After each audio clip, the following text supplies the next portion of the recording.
Sa tanong mo na yan, Kuya Beljun, kung sila ay masusulsulan o masusulsulan sa Chamame at hindi na matutuloy din sa Pilipinas at sasabihin niya na ayaw niya na at nakabili ng ticket. Or when...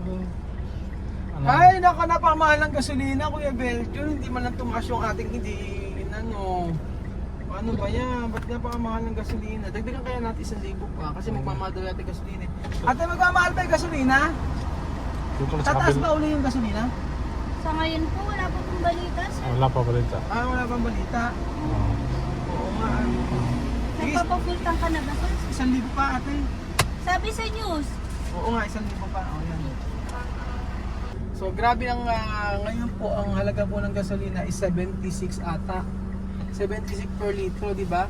Samantalang dati, 76 parang sa Equatorial Guinea sa 1,000. Sa Equatorial Guinea kasi 500 or 50 pesos ang per litro, per kilo ba sabi ko, per litro ng gasolina. Ganun po mga ano yun. So, kung tutuusin, ano pa rin yung gasolina sa atin sa Pilipinas, mahal talaga po kung 76. Pero dati kasi, di ba, parang wala naman ng mura ngayon. Ewan ko ba ano nangyayari sa atin. Ikaw, tatanungin ko kita, Kuya Beljun. Titingin mo ba na ang bansang Pilipinas ay may pag-asa pa para umunlad?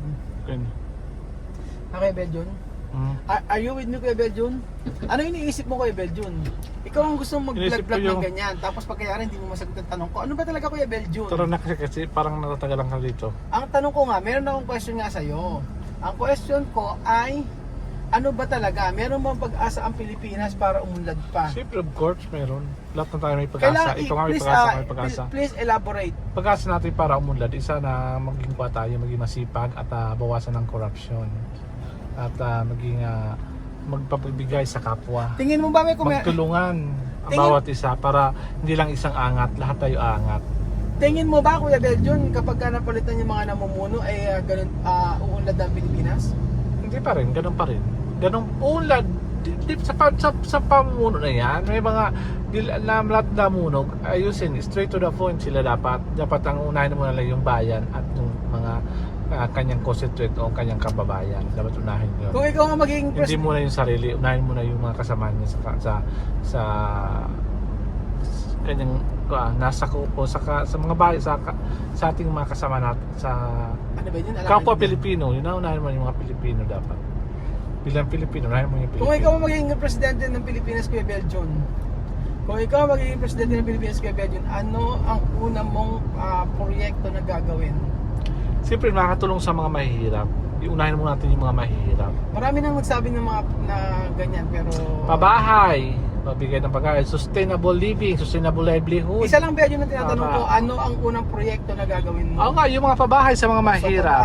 O tapos yung pangalawa yung pabahay, yung mga tapos yung pang-araw-araw nilang mga pangailangan, yung tulad ng sustainable project na di lang sa ngayon dapat hanggang patuloy hanggang sa next generation at meron silang makukuhang pagkain. Yung katotohanan ba yun na walang kaplastikan? Walang kaplastikan, yun nga. Kung ikaw, hindi may tanong ako, tanong na to. Walang kaplastikan yung katotohanan. Sustainable livelihood para sa mga mahihirap. Ang una kong project, unahin ko muna yung mga mahihirap. Kasi yung mga mayaman, may sarili silang mga pera na. Question na to. My question is, kung ikaw magiging presidente ng Pilipinas, yung katotohanan at walang kaplastikan, hindi ako plastic Roel. Sinasabi ko, ikaw ba ay mangungurakot? Hindi. Parang ang plastic mo. Parang ang plastic mo, Kuya Beljun. Hindi ka mangungurakot?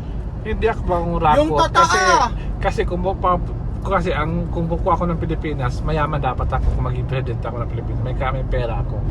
Kasi kung wala kang pera, di ka magiging president ng Pilipinas eh. No comment about dyan, pero iba na natin ang ating topic. Ayoko ng mga ganyan-ganyan about sa ano. Pero so, ang sa akin lang, Kuya Beljun, ay para sa akin, nakakalungkot lang na yung mga binabayad nating tax ay napupunta sa mga tao na hindi naman karapat-dapat na mapunta sa kanila.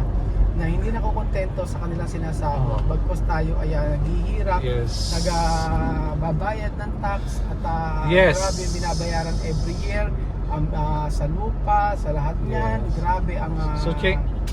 kaya masasabi ko na lang ay bahala na ang Panginoong Jesus ang humusga sa atin kapag tayo ay nawala na sa mundong ito Okay. dahil wala namang permanente. Lahat ay may katapusan, tandaan niyo po yan. So, change topic tayo sa politics. Oo, ayoko. So, anong masabi ko yung pala nga pala? Halimbawa na, di ba, papupuntahin mo si Chamami dito sa Oo. Pilipinas, tapos biglang biglang di natuloy na sulsula ng, di ba, na nakuha sa mga sulsul, yung mga ganun, nakinig siya, dahil natuloy para ano masabi mo?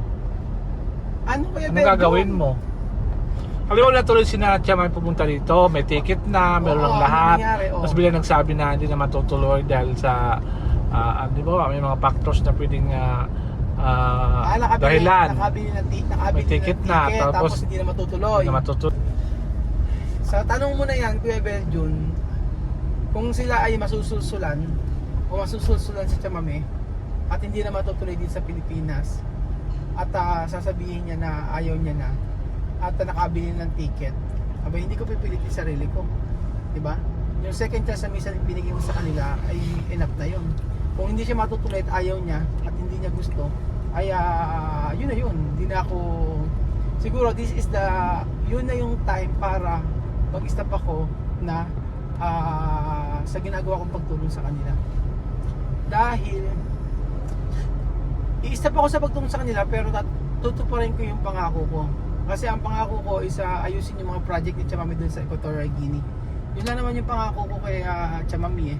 Pero yung sasabihin po natin na nakabili ng ticket, nakaayos na lahat, di ba?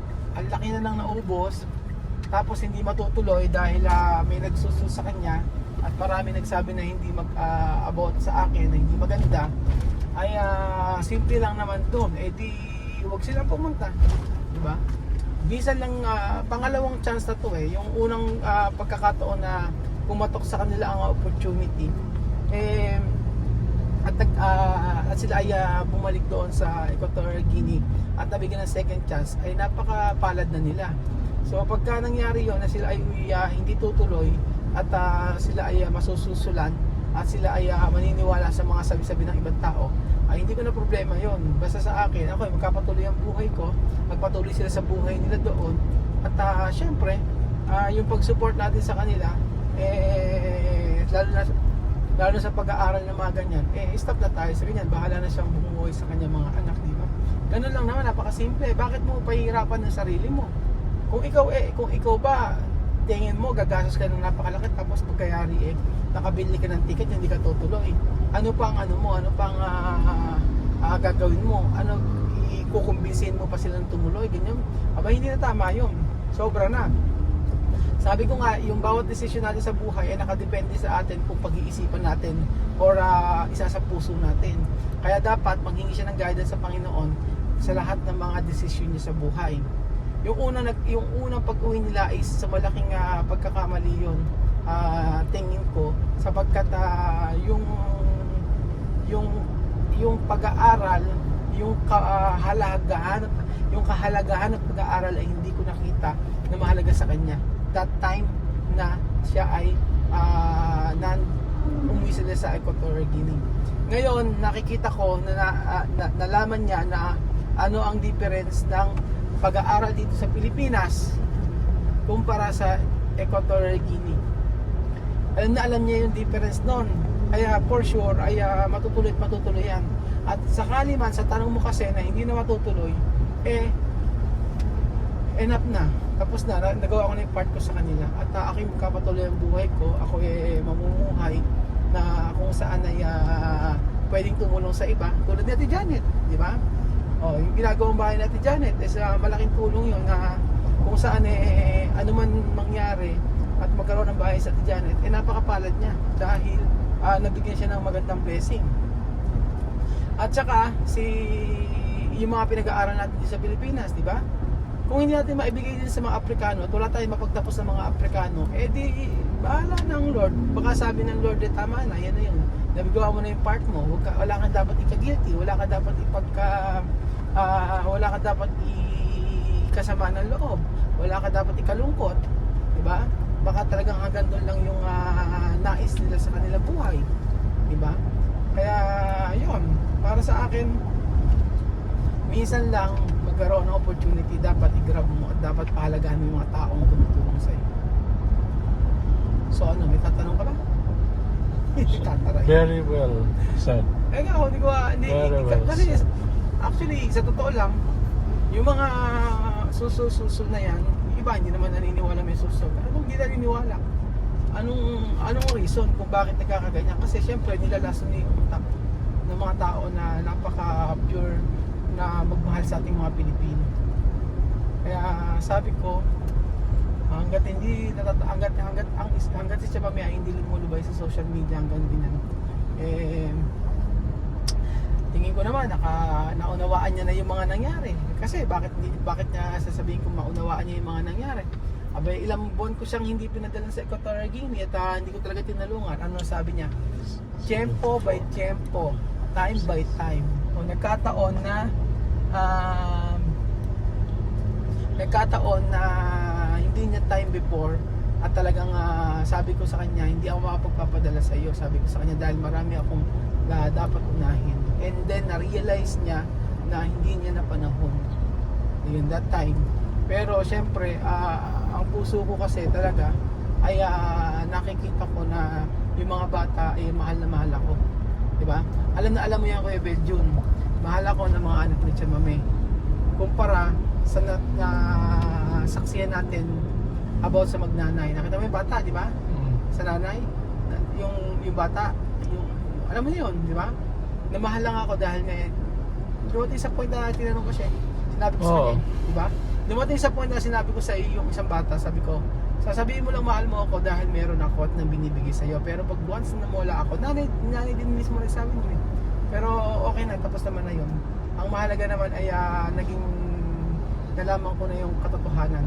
Kaya ako ngayon, namimili ako ng kaibigan, namimili ako ng tao na makakasama ko sa buhay, makakasama ko na ikikip ko. So, nalaman ko, na-realize ko at ang dami kong natutunan sa buhay na mamili talaga ng quality na kaibigan. Quality na kaibigan na kahit saan, kahit na saan ka pa magpunta ay hindi ka iiwanan. So, yun po mga amigo. At ang dami kong natutunan sa buhay pagdating sa pagkakaroon ng kaibigan, pagdating sa pagkakaroon ng mga nakasama. Minsan kaibigan ka lang kasi may mananganak po sa iyo. Pero kapag wala ka na naibibigay at wala ka nang naitutulong, hindi kaibigan ang turing sa iyo. Yan ang tatandaan mo. Aaway tingin sa iyo. Kahit anong gawin mong kabutihan sa sa ibang tao na tinuring mong kaibigan, You cannot please everybody. Ay, kahit anong tulong at kahit anong bigay mo sa mga tao na tinuring mong kaibigan, hindi nila ma-realize yun. Ang makikita nila yung mga pagkakamali mo at yung mga hindi nila nagustuhan sa'yo. Pero lahat ng mga naitulong mo, hindi nila i-treasure yun, hindi nila iisipin yun. Ang nakikita lang nila ay yung bagay na ginawa mo na hindi maganda para sa kanila.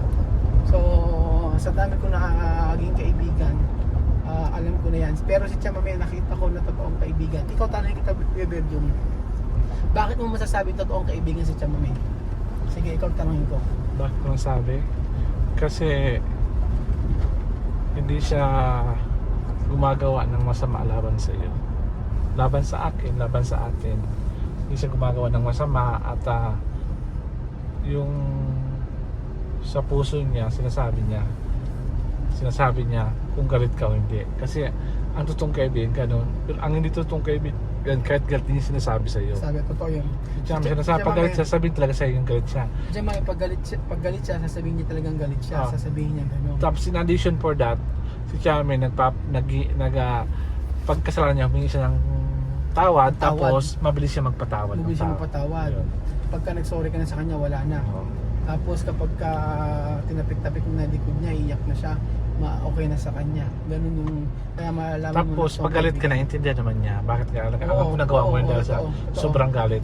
Kapag Minsan- tayo'y galit, nakakapagsalita tayo ng masama Diba, sa minsan kapwa. Di ba siya nagsabi nun? Nagkataon medyo na minsan talagang nagsisigawan kami ni Chamame, di ba? Pero sabi niya, okay, naintindihan ko, ganyan, naiintindihan siya. Parang sa kanya, may rason ka. O kung may rason ka, meron kang dahilan. Bakit ka nagagalit? And then right after nun, wala na. Okay na uli. Kaya mas maganda talaga yung kaibigan na sasabihin sa'yo, ipamumukha sa'yo na mali ka. Kaysa yung mga kaibigan na hindi kaya kang sabihin na mali. Pero sa kaloob-looban, muhing-muhi sa'yo. Ay nawa, daming ganun. Pero kaya nga, ang aking mga ipapayo lang sa inyo, base sa aking na-experience, piliin nyo yung quality na kaibigan. Na kahit meron ka o wala ka, kaibigan mo pa rin siya. Kahit na marami kayong tampuhan, kaibigan mo pa rin siya. Meron kasing mga ibang kaibigan na kapag ka nasaktan na, iiwanan ka na. May ganun eh. Kapag ka meron kang kaibigan na meron kang nasabing hindi maganda, iiwanan ka na. Hindi yan totoong kaibigan. Ang totoong kaibigan, Iwawasto yung mali mo. iwawasto yung mali mo. Tapos sasabihin kung bakit ka nasaktan o bakit hindi yung magtatampo tapos ay biglang sa iba mo malalaman na nagagalit pala sila, yung mga ganun. So ngayon mas marami na tayong nasabi. Kaya nga po, so marami tayong nasabi at sa kung ano nga kasi mga inanong kaibigan sa akin. So maraming salamat po at paalam po muna sa inyong lahat at mapagpalang hapon sa ating lahat. Paalam po at God bless.